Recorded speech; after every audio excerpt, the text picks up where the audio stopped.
सर्वप्रथम सर्वांना मराठी नववर्ष म्हणजेच गुढीपाडव्याच्या खूप खूप शुभेच्छा. सण म्हटलं की पुरणपोळी आलीच आणि सकाळी सकाळी स्वयंपाकाची तयारी चालू असतानाच सासूबाईंच्या आणि अहोंच्या मी पाया पडले आणि स्वयंपाकाला वेळ लागेल म्हणून आधी आम्ही गुढीची तयारी केली. अहोंनी, सासूबाईंनी आणि मी छान अशी गुढी सजवली आणि पूजा वगैरे करून गुढी उभारली. नंतर नवनाथांच्या काठ्यांची मिरवणूक गावात चालू झाली होती.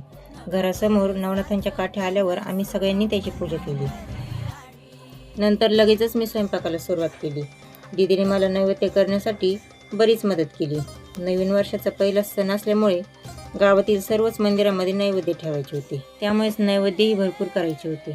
मुलगी ही आईचीच सावली असते. प्रत्येक कामात लुडबुडीच्या स्वरूपात का होईना, पण तिची मला बरीच मदत होत असते. म्हणूनच शेवटच्या 2 पोळ्या तिनेच केल्या. माझा बाकीचा स्वयंपाक होईपर्यंत तिने बघा किती सुंदर रांगोळी काढली आहे. सासूबाईंच्या इकडे नैवेद्य भरून झाले होते. तोपर्यंत मी गाई आणि वासराची पूजा करून त्यांना पोळी खाऊ घातली आणि लगेचच घरातील देवांना पण नैवेद्य ठेवले. तोपर्यंत सासूबाई गावातील मंदिरांमध्ये नैवेद्य ठेवण्यासाठी गेल्या पण होत्या.